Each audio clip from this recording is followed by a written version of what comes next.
Olá, sejam bem-vindos ao Observa Saúde na Rádio. Saúde na região metropolitana de São Paulo, na sua Rádio Madalena. Esse podcast traz especialistas do Observatório de Saúde da região metropolitana de São Paulo. Observa Saúde, para comentar questões e problemas de saúde aqui na Rádio Madalena e também no podcast observasaúde.cast. A ideia é contribuir para que cidadãos, gestores e conselheiros de saúde tenham informação de qualidade, crítica, mas de fácil entendimento, e dessa maneira construir, manter e aprimorar o SUS e a saúde como direito e conquista popular e democrática.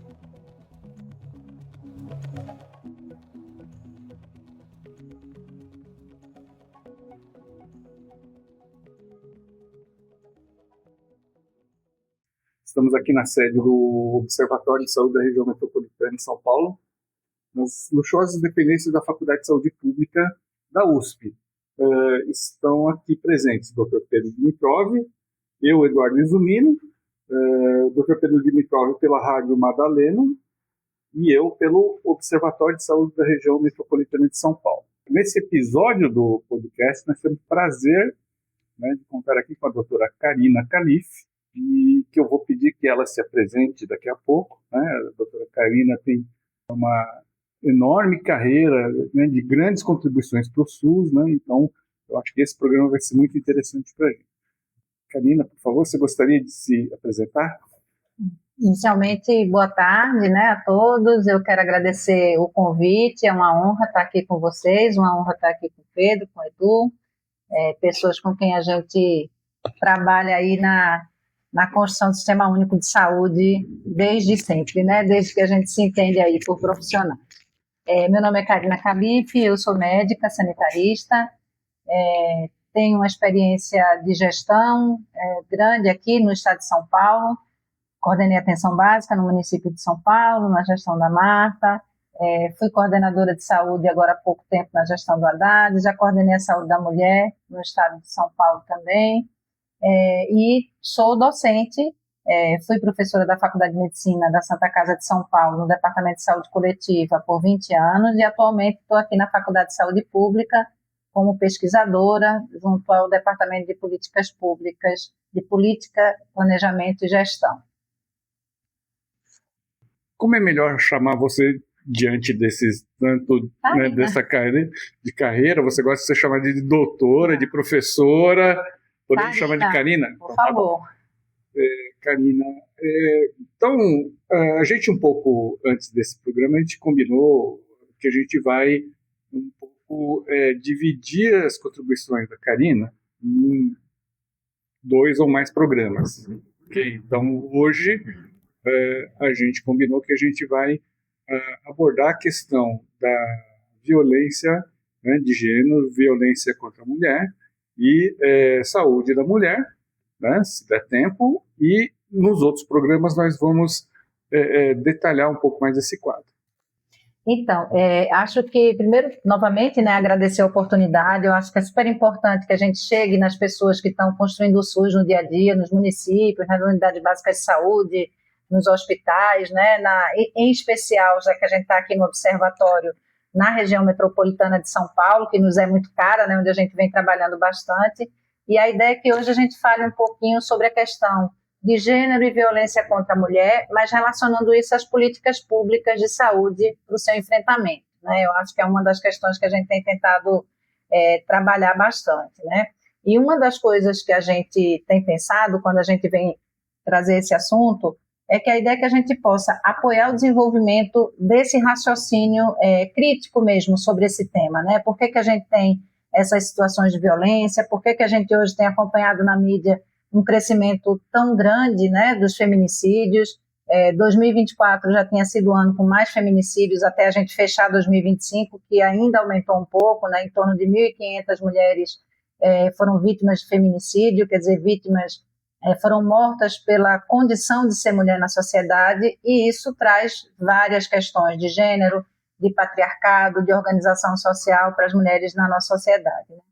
E como a gente está na saúde, falando um pouquinho da saúde, eu acho que uma das nossas ideias com essa conversa, Edu e Pedro, é poder reconhecer um pouquinho a violência contra a mulher como um tema que ele é muito sensível, porque é um tema que as pessoas têm conhecimentos diversos nas suas histórias familiares, né, experiências diferentes quando você vai pensar em diabetes, hipertensão, que você vai aprender do nada, né? A violência, ela tem a ver também com questões culturais, com as nossas vivências mesmo, né? E ela, então, é um tema sensível por isso, porque as pessoas viveram experiências na sua vida. É complexo porque lida com muitas coisas, né? Desde o cuidado, da necessidade de cuidado assistencial, mas também de como é que você interpreta isso, das questões intersetoriais que a gente precisa ver com isso, né? Não só a saúde, mas outras áreas. E, especialmente olhando para tudo isso, a violência contra a mulher para a gente como uma questão de saúde e como uma questão de saúde pública, porque nem sempre foi reconhecida assim. A gente brincava não que isso não é brincadeira, né? Mas a gente falava que, às vezes, quando uma mulher chegava em situação de violência numa UBS ou no hospital, muitas vezes os profissionais de saúde olhavam para aquilo como se alguém estivesse chegando no supermercado para comprar gasolina. Não tem para vender aqui, né? Não tem isso para a gente fazer. A gente brinca assim, aqui por engano. Então, violência era questão de delegacia. De delegacia, exatamente, Pedro. E o que é mais interessante nisso é que hoje a gente sabe, eu já vou juntando isso, por que a gente está falando de violência em serviço de saúde? Porque os serviços de saúde, isso está comprovado na literatura nacional e internacional, não só aqui, que são os serviços de saúde o lugar de preferência para as mulheres chegarem com situações de violência. Diferente do que se acha que é na delegacia, como o Pedro falou agora, né, ou em algum outro lugar. Não é. É no serviço de saúde que essa mulher chega, especialmente, preferencialmente, em especial nos serviços de atenção primária. No mundo. No Brasil e no mundo. Tem na literatura nacional e corrobora isso na literatura internacional também, né? E é especialmente a atenção primária. Chega também em pronto-socorro, em PS, sim, mas é uma quantidade menor. É especialmente na atenção primária. E também, Edu, diferente do que a gente acha, ela não chega lá dizendo, oi, gente, eu sofri violência. Não é assim. Existe um padrão das mulheres que sofrem violência. Então, são aquelas mulheres que têm uso repetitivo do serviço de saúde, são aquelas mulheres que têm queixas mais não tão diretas, então uma dor de cabeça que não passa, né? Então dores crônicas, mas não só essas questões de saúde mental, mas não só isso, as pessoas têm mais agravamento de hipertensão, de diabetes, de doença autoimune, então tem uma relação mais doenças sexualmente transmissíveis, porque com a questão da violência muitas vezes elas se protegem, conseguem se proteger menos, né? Então, são aquelas mulheres que chegam com muita fibromialgia, muitas dores crônicas, né, outras questões de depressão, ansiedade, que estão relacionadas a isso, né? Ou seja, pode ser uma condição crônica, né, a gente diria. As vítimas, elas estão numa situação que não é um acidente, não é uma coisa que acontece de vez em quando, não é um acontecimento raro, um episódio de raiva do companheiro, marido, ou coisa do tipo. Acaba sendo uma situação que é repetitiva, né? E que tem sinais, então, que aparecem no serviço de saúde. Exatamente. Elas procuram, às vezes até sem elas mesmas reconhecerem que aquilo é violência, né? O meu mestrado, que eu fiz em 2003, a gente olhou para as unidades básicas de saúde da região leste, no município de São Paulo, em especial as que tinham. Isso foi um estudo multicêntrico, né, que pegou São Paulo, Zona da Mata de Pernambuco e Reino Unido. Foi um estudo grande. Aqui a gente teve uma avaliação de 3.335 mulheres. Eu olhei para 335 que eram atendidas em unidades básicas de saúde no município de São Paulo. Foram 335 mulheres. Eu tinha algumas hipóteses nessa época, que então a estratégia de saúde da família lidaria melhor com as questões de violência contra a mulher, pela repetição, por ter vínculo com as famílias e tal. Infelizmente, eu não cheguei nesse olhar desse jeito. A gente viu que, de fato, os profissionais conseguiam ver mais, mas não conseguiam acolher melhor, nem atender da melhor forma, por várias questões, porque em 2003 a gente nem tinha ainda a Lei Maria da Penha, né? Então, era um momento anterior a isso. E esse reconhecimento, tanto pelos profissionais quanto pelas próprias mulheres, que muitas vezes se sentem culpadas por tudo isso, há um não reconhecimento, né? Então, muitas vezes, nesse estudo que a gente fez um questionário semi-estruturado, então você não pergunta para a mulher, oi, você já sofreu violência alguma vez na vida? Não. O questionário vai perguntando, alguma vez você foi desqualificada pelo seu parceiro ou ex-parceiro? Alguma vez te xingaram de alguma forma, te empurraram, te beliscaram, te ameaçaram?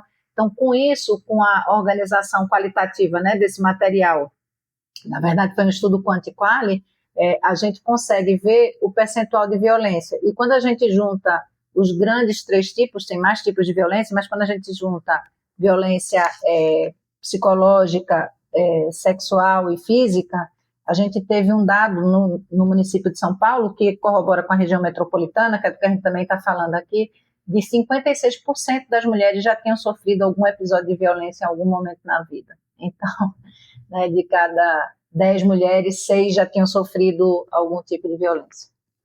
Karina, eu vou pedir para a gente fazer aqui uma nota de rodapé, ou um parênteses, né?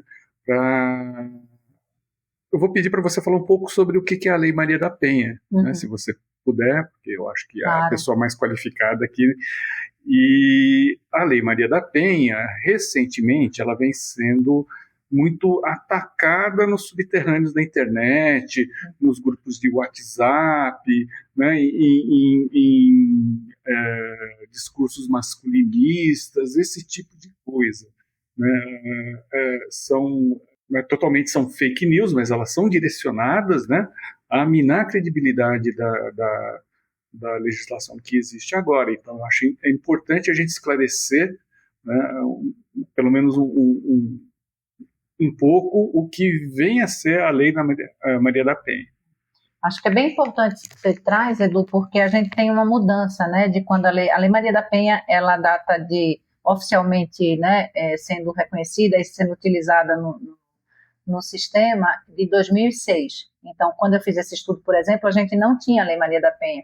E muitas vezes os homens que cometiam esse tipo de violência, eles eram colocados para dar cesta básica, ter trabalho comunitário, então não era uma coisa que criminalizava, né? Então a Lei Maria da Penha vem criminalizar a violência, né? Então essa é uma coisa que é bem importante, você ter uma resposta do Estado e uma resposta da segurança pública e aí também dessa ação intersetorial com saúde e tudo mais, né? A Maria da Penha é uma mulher que sofreu violência, que ficou, ela até hoje é uma militante feminista, assim como eu e várias outras colegas que trabalham com o tema, e é muito importante que a gente tenha essa possibilidade de denunciar e ser reconhecido como tal. Então, também a questão das próprias delegacias das mulheres, o que não nos traz uma certeza que isso acontecerá, entendeu?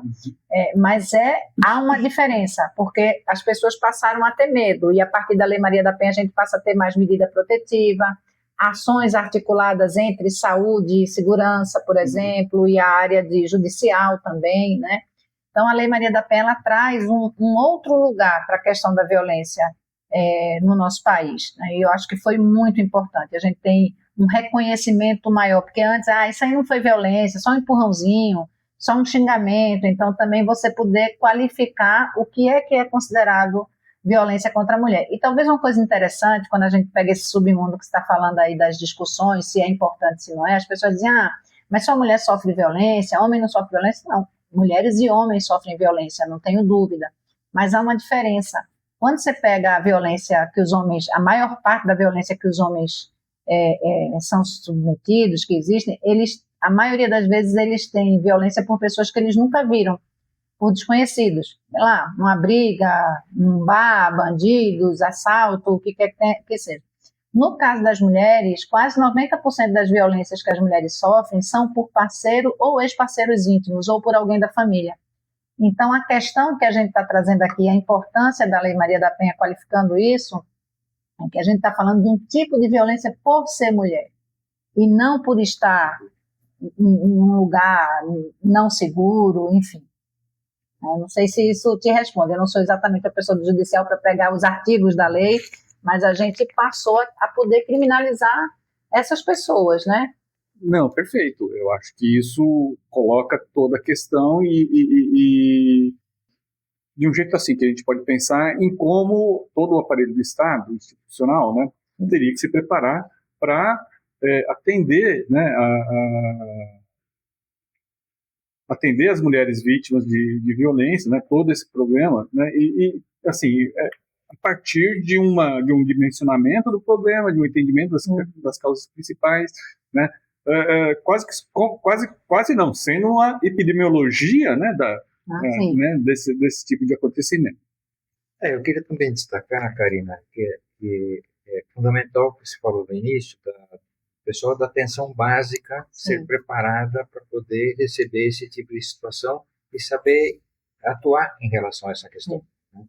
E acho que o que falta para completar esse ciclo é realmente ter para onde encaminhar e como resolver essas questões. Porque você percebe, ouve, trata o que for possível tratar, mas a pessoa volta para o mesmo lugar e não resolve a questão. Isso é uma coisa, um ciclo muito ruim.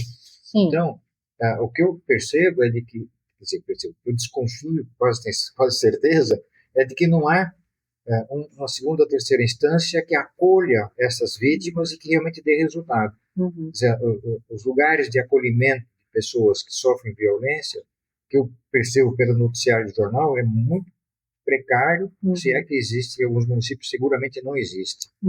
Acho que super importante que você está trazendo, Pedro, porque, como eu disse no começo, a violência é uma questão complexa e sensível. Complexa porque ele diz respeito a muitas coisas. A primeira coisa é que a gente reconheça que aquilo é uma violência, porque as mulheres que sofrem violência e chegam no serviço de saúde e não são reconhecidas como tal, como isso é um adoecimento, é uma situação de saúde, elas são revitimizadas. Então, essa é a primeira coisa. E aí vem o papel da saúde nesse sentido, não só da saúde, mas do Estado, né? Mas aqui especialmente da saúde, por quê? Porque epidemiologicamente, como o Edu perguntou, a gente tem uma situação que ela é de alta magnitude e elevada prevalência. Então, a gente não está falando uma coisa que acontece um pouco, de vez em quando, é muito alta. Então, epidemiologicamente, faz sentido a gente lidar com isso. E uma das coisas que a gente diz que a gente precisa fazer com a violência contra a mulher é o que a gente chama do enfrentamento da violência contra a mulher.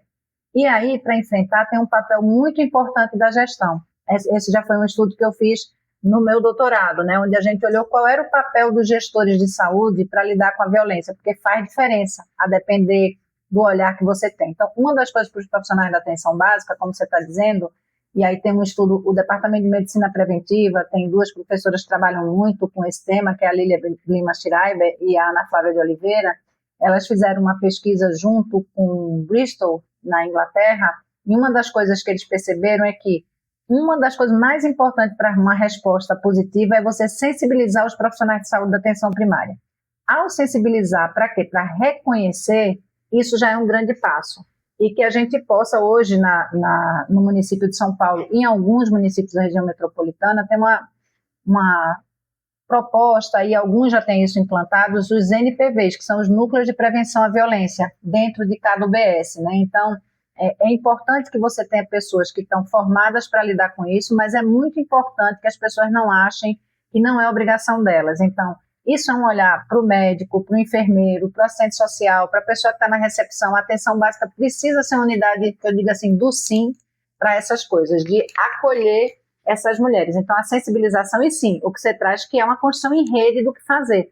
Mas não vai ter um lugar que magicamente vai resolver a situação da violência. Como ela é complexa, muitas vezes você primeiro reconhece, nomeia que é uma situação de violência, diz que você reconhece estar do lado, e faz uma das coisas que a gente chama que é a trilha dessas mulheres, né, o caminho delas, porque são elas que vão decidir. Tem questões financeiras, tem suas casas, tem o medo de sair daquela situação, tem os filhos. Então, a gente tem que estar, isso é uma rota crítica de acompanhamento dessas mulheres, né? Então, a ideia é que a gente possa não revitimizar. Eu tenho uma colega que eu até entendo o jeito que ela fez, mas foi muito ruim. Ela chegou com uma mulher em situação de violência e disse: você só volta aqui quando você sair dessa situação, senão eu não te atendo mais. Quer dizer, a pessoa já sofre violência em casa, ela achou que estava ajudando, mas não tem, porque não é assim, não é fácil sair de uma situação de violência, né? É uma coisa muito difícil. Então, a sensibilização dos profissionais de atenção primária é muito importante. Fizemos um site que chama Rede de Direitos das Mulheres, em parceria, na época que eu estava como coordenadora de saúde da mulher, o Departamento de Preventiva. que depois eu deixo o link, Edu, com vocês, para vocês entrarem, que tem, Pedro, exatamente isso. Quais são os lugares que você tem assistência 24 horas para atenção à violência? Quais são? Então, você tem lá o Pérola Bar, então você vai ter os hospitais que atendem a questão da violência sexual, você tem vários tipos de violência, né, que a gente sabe. Tem os abrigos, então, sei lá, a Casa Eliane de Gramont, ou os lugares que você tem para atender, e isso tem que ser construído em rede para que a gente atenda essas mulheres. Mas há muito o que fazer na atenção primária. Há muito o que fazer, não só de reconhecimento, mas de cuidado e assistência com essas mulheres. Eu queria perguntar, falando aí do tema do seu doutorado, se você chegou a pensar na questão das OS, né? Sim. Que a gente pode chamar de terceirização dos serviços da atenção básica, né, para as OS, como isso influi, né, na questão da implantação desse tipo de política, né? Se você chegou a perceber se tem alguma questão envolvida nisso. Olha, o que eu posso te dizer é que eu olhei o papel dos gestores em relação à política pública de enfrentamento à violência contra a mulher. E uma das coisas mais importantes, a gente viu isso desde a formulação de quem estava no Ministério, como da coordenação regional, das pessoas que estão no Estado e dos próprios municípios. A época que eu fiz isso, eu era coordenadora de saúde da região sudeste do município de São Paulo, era a gestão Haddad, e eu era responsável por um território de 3 milhões de habitantes, que é a região sudeste, que tem 5 supervisões de saúde e tal. A gente conseguiu fazer uma parceria com a Secretaria de Política para as Mulheres, acho que era a Denise Motadal, que estava na época à frente, e a gente fez uma formação para todas as UBSs. Então, as 100 UBSs que tinham no meu território tiveram um período de formação, de sensibilização, como reconhecer a violência, o que fazer com isso, quais são os lugares que eu posso encaminhar, quais são os lugares que a gente... E, às vezes, onde que a gente vai ter uma escuta. E a questão da notificação compulsória que a gente tem, né, que é importante. Então, uma das coisas que a gente viu, porque o trabalho do doutorado é exatamente o que é que a gestão tem a ver com isso, né? E o que a gente percebeu é que existem gestões diferentes, faz diferença o tipo de gestão, ou seja, existem gestores implicados com esse tema, e se eles estiverem implicados, eles montam a sensibilização, eles organizam a rede para atender, montam os núcleos de prevenção, tem um espaço na agenda para se conversar sobre isso, né? E tem outros gestores que acham que isso não é importante, então estão lá, vão fazer... que tem que fazer também, o pé diabético, a questão do hiperdia e outras questões, né, de doenças crônicas e tal, que não olham para... porque é difícil lidar com a violência, não é uma coisa fácil. E uma coisa que a gente viu é que para dar certo, você tem que ter uma gestão pública única, você tem que ter um olhar articulado daquilo que você está pensando de política pública, no caso aqui, para o enfrentamento à violência. Quando você tem... a quebra que se tem, especialmente pela atenção primária, de várias OS, cada uma trabalhando de um jeito num determinado território, algumas fazem a sensibilização, outro não faz, o outro tem um espaço de atendimento, o outro não tem. Então, eu acho que isso não é bom para o atendimento a qualquer política pública, né? Eu acho que uma questão é CTOS, outra coisa é você ter uma distribuição da gestão e da gerência das questões públicas, que são questões públicas, para quem foi eleito, né? Então, acho que essa é uma preocupação muito grande. Acho que isso é um ponto importantíssimo, né? Da pulverização dos comandos por territórios, tá certo? E que segue um determinado contrato de serviço que não contempla as mesmas questões, os mesmos jeitos e não opera da mesma forma. Isso pulveriza o atendimento no município. No caso da região metropolitana, isso é terrível, porque nós temos aí quase 40 milhões de habitantes e cada pedaço está com uma OS, cada pedaço está com uma política, um jeito de caminhar.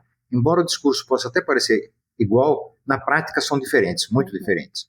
Essa é uma questão. Agora, uma questão interessante, só para registrar, que acho fundamental, é o seguinte, é que a violência passou a ser algo de registro obrigatório. Sim. Compulsório, obrigatório. É como você ter um caso de sarampo, como ter um caso de Covid, seja do que, o Serviço de Saúde é obrigado a notificar. Sim. Então, isto acho que ajuda muito, mas isto precisa ser reforçado com as equipes de atenção básica, para que elas prestem atenção nisso e registrem isso. Uma vez registrado, você vai poder documentar melhor, vai poder fazer um planejamento melhor para enfrentar o problema e articular toda essa rede que você está falando. É fundamental o que você está dizendo, Pedro, porque eu acho que a questão, primeiro que a notificação compulsória ela existe, a violência ela é uma das situações, né, de notificação compulsória, e que não significa que notificar seja judicializar ou denunciar. Então essa é uma das coisas que muitas vezes os profissionais de saúde têm medo disso. A notificação ela acontece independente do desejo de quem está chegando. Se você identificou uma situação de violência, mesmo que a pessoa não reconheça como violência, você identificou, você pode e deve notificar, né? Então tem uma ficha específica de violência que tem todos os tipos de violência, e isso é muito importante. Um cuidado, é claro, que é o que eu acho que você está trazendo de um jeito muito importante, que não é só ter o dado, o número, para que a gente usa. Acho que vocês no Observatório têm trabalhado muito com isso. Para que a gente usa essa informação? Como é que a gente constrói políticas públicas a partir dessa informação? Como é que a gente sabe que o número de feminicídios cresceu tanto? Como é que a gente sabe que, por exemplo, na pandemia da Covid-19, houve uma ampliação do número de notificações de violência inicialmente, e depois uma queda, porque não tinha mais quem estivesse fazendo isso, mas um aumento de casos também, né? Então, teve vários jeitos que a própria Covisa lidou com isso e tal. Então, eu acho que é muito importante lembrar da notificação, é importante que se faça, e não tem o que ter medo com isso, porque as pessoas nem precisam saber que isso está acontecendo, mas estou dizendo, você não precisa pedir permissão, e não é uma coisa que aparece lá, Edu notificou a situação de violência de fulano, não, é uma notificação como é do sarampo, como é da meningite, como é, enfim, de várias dessas doenças. Então é super importante, não sendo o fim aí, mas olhando para as questões que a gente precisa enfrentar. Muito ao contrário, a pessoa, o profissional de saúde, seja ele quem for, categoria que for, não precisa ter medo de notificar. Ao contrário, precisa ter medo de não notificar. Exatamente. Porque se é colocando que é uma notificação compulsória, o profissional tomou conhecimento, ele tem a obrigação de notificar. Essa notificação é para o sistema de saúde. E a partir daí, o sistema de saúde, juntando esses dados e verificando a gravidade do dado, vai tomar as providências seguintes. Esse profissional apenas está identificando um problema. Um problema de saúde. De saúde. Um problema de saúde que ele é obrigado a notificar. Aí as autoridades acima é que vão tomar providências a respeito disso. Vou mandar uma polícia lá prender esse cara, vão fazer isso, fazer aquilo, não sei o quê. Mas, veja, a questão é saúde. E na saúde é uma coisa obrigatória essa notificação. Daí para cima são outras questões que são resolvidas nas outras instâncias, conforme a complexidade do problema e a forma de intervenção que aquela região tem para essas questões. Sim, a notificação é compulsória, o profissional de saúde tem que fazer, isso é para dentro do sistema de saúde, sistema de informação, e é fundamental que se faça, né? Agora, a questão da judicialização, da denúncia ou não, isso é uma coisa que aí sim tem que ter o desejo da pessoa, né? Hoje em dia você já tem, até você pode denunciar uma situação que a pessoa não queira também, isso também hoje existe. Mas não é obrigatoriamente a saúde que fará esse movimento, né? Então, existem muitas construções intersetoriais nos territórios, que aí sim, a saúde procura o sistema judicial para mostrar o que está acontecendo, para pensar juntos, para pensar medidas protetivas que se justifiquem. Então, isso é uma outra coisa, né? Como você está dizendo, que é super importante. Pode procurar o pessoal da área de assistência social. Também, dos CRAs. Vamos lá verificar com a família o que está acontecendo, de ajudar alguma coisa. Exatamente. Ou seja, é uma coisa necessariamente intersetorial, não há como. Eu acho que essa questão da intersetorialidade que você está trazendo, ela é muito importante, porque a saúde sozinha não consegue resolver a questão da violência, né? E aí eu quero trazer uma pensadora que para mim é muito cara, muito importante, que é a Eliette Saffioti, e ela tem uma teoria que ela chama de teoria do nó, né? E ela diz que você precisa, para pensar a diminuição das violências, das questões de gênero, das diferenças de gênero, tem 3 grandes questões, né, para enfrentar as desigualdades, na verdade, né?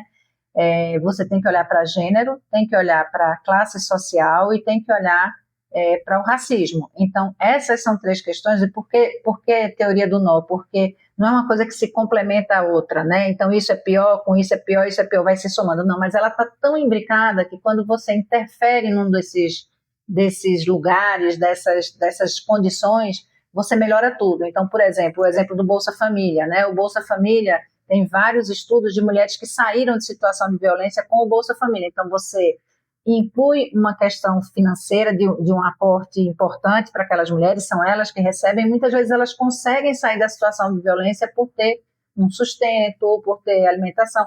Não que a violência esteja ligada à pobreza, porque não está. A gente sabe que a violência de gênero contra a mulher ela está em todas as classes sociais, ela está em todas as... Mas é claro que as vulnerabilidades elas podem agravar isso.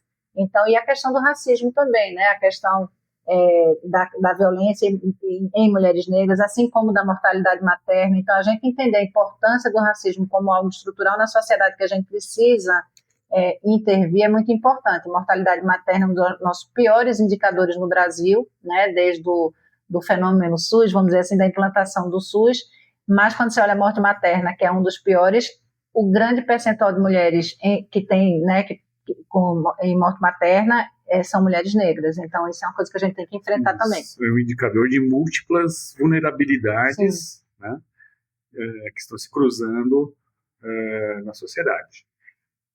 Eu queria, aproveitando um pouco a sua fala até agora, acho que assim, duas coisas para a gente não esquecer nesse papo, que é se existe um perfil do agressor, né? Se existe assim um jeitão que a gente pode definir, um cara alto, um cara baixo, o cara torce para outro time, não para esse, né? Se o cara é rico, se o cara é pobre, como é que a gente consegue pensar um pouco nessa figura, né? Porque a violência sempre tem o perpetrador, né? O que agride, né? Pratica violência contra alguém, né? E depois a gente ir para a coisa para o indicador mais grave, né? Que é esse aumento mais grave, ou pelo menos o mais visto, o que tem mais chamado a atenção nesse momento, que é a questão do feminicídio, né? Que tipo de política que a gente pode pensar no sentido de prevenção, né? Desse tipo de ocorrência. Não sei se deu para entender a questão que está colocada aqui. Deu para entender. Não sei se vocês vão gostar muito do que eu vou dizer, mas eu acho que a gente tem, muitas vezes, um olhar como se as pessoas que perpetrassem a violência fossem homens maus, homens bandidos ou loucos, e o que a gente sabe é que não é exatamente isso que acontece, né? A gente está falando aqui do enfrentamento a uma sociedade patriarcal. Então, assim, o patriarcado é uma coisa muito difícil na nossa sociedade, né? E com isso a misoginia, o ódio às mulheres. Então, é um lugar na sociedade que é muito desigual para essas mulheres. Então, o que eu quero dizer é que a maioria, todos os homens, eles têm uma situação de privilégio social, é claro, né? Mas é lógico que existem aqueles que têm um pensamento um pouco mais de enfrentar isso, de se rever. Mas quando você tem um silêncio sobre questões que acontecem, por exemplo, as piadinhas, a qualificação das mulheres de forma diferente, a desvalorização, o não espaço na política, é só a gente olhar a política, né, os espaços dos parlamentares, a violência contra as mulheres deputadas, vereadoras. Então, tem um lugar que é do patriarcado, né, e desse espaço misógino que está um pouco dentro de todos os homens, né? Assim como a gente pode dizer que todas as pessoas brancas também têm esse lugar de privilégio em relação às pessoas negras. Então, a gente tem que reconhecer, né, e ser antimachista. Assim como a gente tem que ser antirracista nas lutas antirracistas, não basta você dizer assim, não, mas os homens dizem muito assim, nem todo homem, mas sempre homem, não, mas todos os homens têm um papel nesse enfrentamento. Eu acho que ultimamente até tem algumas campanhas que têm mostrado isso. Agora, é claro que existe hoje esses movimentos Red Pill, tem uma coisa de um atraso político em relação a isso. Então, é lógico que algumas linhas políticas ideológicas, elas desqualificam muito mais as mulheres que outras. A gente sabe disso, né? E que colocam a mulher no lugar de mais submissão. O que eu estou dizendo é que a gente não está protegida quase que em lugar nenhum, em espaço nenhum, né? É uma situação muito difícil de se vivenciar ser mulher numa sociedade como essa. E uma das coisas que eu acho que os homens têm que pensar é que às vezes assim, pense se fosse sua mulher, sua mãe, sua filha. Não, pense se fosse qualquer mulher, porque nenhuma mulher merece ser vítima de violência, nenhuma mulher merece ser morta pelo fato de ser mulher. Ela não é propriedade de ninguém. Então são mulheres livres que estão aí batalhando por um mundo, por uma sociedade melhor e por um sistema de saúde que de fato as reconheça como profissionais, né, como, enfim, pessoas iguais, que ganhem igualmente, que a gente sabe que não ganham a mesma coisa, que a gente não precisa ter um vagão só de mulheres, mas hoje é necessário, que bom que tem. Então, que a gente não seja importunado, que a gente não tenha medo de sair nas ruas, né, com riscos de estupro, de assédio e de desqualificação. Só para provocar mais um pouco e complementar, eu acho que a gente está chegando nos encerramentos, depois você faz suas considerações finais, mas eu gostaria que você colocasse para a gente um pouquinho qual a sua visão em relação à criação do SUS, o avanço que nós tivemos na área da saúde no período depois da criação do SUS, e o que ocorre com as mudanças periódicas de governo federal, principalmente, ou dos governos estaduais. Quer dizer, como é que a mudança política dos governos, tanto qualquer nível, estadual, federal ou municipal, interfere na questão da saúde. Se você poderia dar algum exemplo concreto do que aconteceu, em tal período aconteceu tal coisa, ou não aconteceu tal coisa, uma coisa por aí. E assim a gente depois já faremos o encerramento dessa nossa primeira conversa. Teremos várias outras depois. Sim. Vamos finalizando. Eu acho que você traz uma coisa importante, Pedro, e para a gente que é da saúde, do campo da saúde coletiva, que é a questão do Sistema Único de Saúde, né? Então, do movimento da reforma sanitária, das pessoas lutarem por uma construção coletiva de uma saúde numa perspectiva de direitos, que eu acho que é uma das coisas mais lindas, que é a nossa militância, a nossa vida, minha militância na saúde, minha militância no movimento feminista também. Então, aqui a gente junta as duas coisas. E o Sistema Único de Saúde tem alguns artigos que foram publicados que falam dos 30 anos do SUS, né, que saíram na Lancet, em revistas extremamente renomadas internacionalmente. Uma das coisas que se viu na época nessa análise dos 30 anos do SUS, na época dos 30 anos, que a gente chama isso de impacto SUS. O impacto SUS ele foi fundamental porque ele teve um aumento da expectativa de vida das pessoas no Brasil, né? Teve uma diminuição importantíssima da mortalidade infantil, teve uma diminuição da morte por desnutrição, diarreia, doenças preveníveis, por vacinação, e isso foi uma coisa muito importante, incluindo, no caso da atenção básica, os agentes comunitários de saúde, os médicos de família e comunidade, as enfermeiras de família e comunidade, as auxiliares, hoje técnicas de enfermagem, né, técnicos de enfermagem, os enfermeiros. Então, assim, isso foi muito importante. E uma diminuição do enfrentamento, do enfrentamento das condições de vulnerabilidade, entre elas, da atenção às mulheres em situação de violência. Então, isso foi sendo reconhecido como uma questão de saúde e ações de políticas públicas na saúde e intersetoriais foram sendo feitas nesse sentido. A gente teve também uma diminuição muito pequena da morte materna. Isso é uma coisa que nos chama atenção, porque eu já falei disso, é um dos nossos piores indicadores.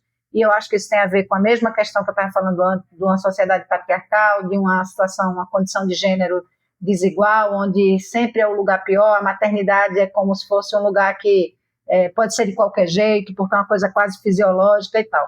E o que a gente teve, e a questão da violência, né? Então a gente foi melhorando isso. Quando a gente passa pelo golpe de 2016 e por outras questões, né, que a gente teve da PEC, que diminuiu, congelou os recursos e tal, esses recursos eles não saíram igualmente, dando o exemplo que você me pediu, de qualquer lugar. Então a gente começou a ter coisas como, a gente era o melhor PNI, Programa Nacional de Imunização, o melhor programa de imunização do mundo, premiado, o melhor atendimento ao HIV, e a gente começou, na época desses governos não só de direita, né, eu acho que é pior do que isso, que a gente tem para dizer, assim, são governos genocidas mesmo. Então a gente passou a ter hesitação vacinal, porque começou a se questionar isso, e esses recursos que foram acontecendo, esse congelamento, eles não saíram igual. Então, por exemplo, a gente tem uma fonte do Senado Federal, isso é 2017, que foi diminuído em 61% os recursos no Brasil, no orçamento nacional, para o enfrentamento à violência contra a mulher. Então, assim, tudo a gente precisa de recursos. A gente fala muito do subfinanciamento do Sistema Único de Saúde. Quando você tira dinheiro do SUS, você está tirando saúde das pessoas. Então, a gente piorou um pouquinho na expectativa de vida depois disso. A gente teve piora nos índices de vacinação, aumento da hesitação vacinal, e piora na situação de violência contra a mulher, porque a gente não tinha como, ou seja, tinha uma condição pior para fazer o enfrentamento, desde formação dos profissionais até atendimento, mesmo nas redes de atenção. Então, esse é um dos exemplos que eu queria trazer para você. Então, faz muita diferença a gestão à frente das políticas públicas. Se é uma gestão comprometida com a diminuição das desigualdades, com olhar as diferenças, com as vulnerabilidades dos territórios, de olhar, por exemplo, a gente está falando aqui muito da nossa grande São Paulo, né, da região metropolitana, é diferente, são pessoas que trabalham muito, que é difícil se locomover do trabalho para casa, da casa para o trabalho. Essas são situações também que as mulheres ficam mais expostas à violência. Então, eu acho que olhar para isso na região metropolitana de São Paulo, com a ajuda de vocês, com o olhar que o importantíssimo que hoje o Observatório da Grande São Paulo tem, né, nessa parceria Saúde Pública, Observatório, Rede Madalena, eu quero elogiar a possibilidade da gente estar discutindo vários assuntos tão importantes para a saúde na região metropolitana. Eu disse que estaríamos encerrando, mas eu quero ainda fazer mais uma provocação. Eu acho que o Observatório e a Rádio Madalena têm feito esse papel, né, de identificar essas questões, trazer personalidades como você para estar esclarecendo esses pontos e tudo mais. Mas a mudança disso depende fundamentalmente de quem está lá na rede, Então, acho fundamental o papel dos conselhos municipais de saúde. Eu acho que é fundamental que os conselhos tomem consciência e percebam isso e acompanhem aqui pelo próprio observatório que está disponível as informações a respeito disso com mais detalhes e tentem verificar no seu próprio município o que é que está acontecendo com essas questões. Estão sendo feitas as notificações, as pessoas estão sendo tratadas, estão sendo cuidadas, mas se os conselhos se mobilizarem um pouco em torno deste tema, eu tenho certeza que a coisa pode melhorar. E é por aí que ela vai melhorar. Não, só a gente ter informação não adianta, ela é uma informação. Precisa ter uma ação para modificar esta realidade. E esta ação só pode vir da base pressionando as instâncias que devem tomar as providências. E no sentido disso que você está falando, Pedro, se eu não me engano, esse ano começam as conferências municipais, é isso? Né? Eu tenho a impressão que é isso. Se eu estiver falando alguma coisa errada, depois eu corto na edição, né? Mas, se eu não me engano, estão já tendo preparativos, encaminhamentos nos municípios, né, para as conferências municipais. Então, seria super interessante pautar, né, a questão da violência de gênero enquanto uma situação que precisa ser enfrentada, né, nos municípios, né, evidentemente nacionalmente, mas principalmente nos municípios, e deve constar, então, todos os planejamentos e de todos os chamamentos à ação dentro desse movimento de aperfeiçoar o SUS. Uhum. Acho que sim, acho que vocês estão trazendo uma coisa importantíssima e que diz respeito à beleza do nosso Sistema Único de Saúde, que é a participação social, né, a participação da sociedade, a participação popular, controle social. Então, é super importante que os conselhos, sejam os conselhos das unidades básicas, os conselhos gestores, os conselhos municipais, estaduais, Conselho Nacional de Saúde, o movimento social também, além disso, né, eu acho que são importantíssimos para que a gente enfrente essas situações, né? E aí, para também que a gente olhe para algumas questões que são muito importantes, porque eu estou falando agora na saúde da mulher como um todo, né? Garantir locais de atendimento, né? Pensando na atenção básica, de um bom atendimento ao pré-natal, mas também aos outros direitos sexuais e reprodutivos das mulheres, né? Aos seus atendimentos. Na pandemia da Covid-19, a gente viu que as mulheres adoeceram mais, elas têm mais Covid longa, então uma hora a gente vai falar sobre isso, mas essa é uma questão. A questão do aborto previsto em lei, que o pessoal também vai fechando os serviços, então isso tem a ver com a violência, especialmente com a violência sexual, mas também tem a ver com o cuidado das mulheres, aquilo que a gente tem desde a década de 40, né, dentro do nosso Código Civil. Então, eu acho que os conselhos, eu acho que os profissionais da atenção básica e os gestores, todos nós, a gente tem que estar também quem está produzindo informação, né, gente? Também os pesquisadores, os docentes, a gente tem que estar juntos construindo aquilo que a gente acha importantíssimo, que são evidências e suporte para que a gente tenha um país menos desigual, né? E aí não só financeira e socialmente, do ponto de vista da diferença de classe que a gente vive, antirracista, mas também antimachista, e que enfrente essas questões em relação à saúde das mulheres, da sociedade, né, a gente tenha um espaço melhor, mais humano para conviver.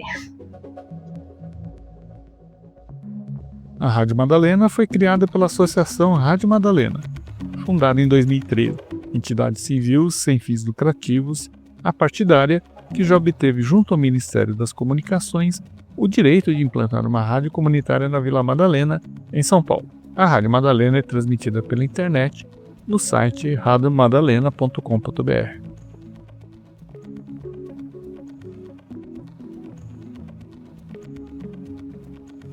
O Observatório de Saúde da Região Metropolitana de São Paulo, o Observa Saúde, é uma iniciativa conjunta do Ministério da Saúde, da Secretaria Estadual de Saúde, da Secretaria Municipal de Saúde de São Paulo e do Conselho de Secretários Municipais de Saúde de São Paulo, o COSEMS-SP.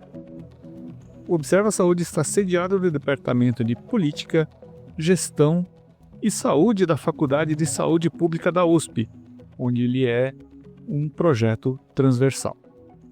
Nosso site é fsp.usp.br/Observa Saúde. Obrigado pela sua audiência. Se tiver gostado, não se esqueça de curtir e compartilhar.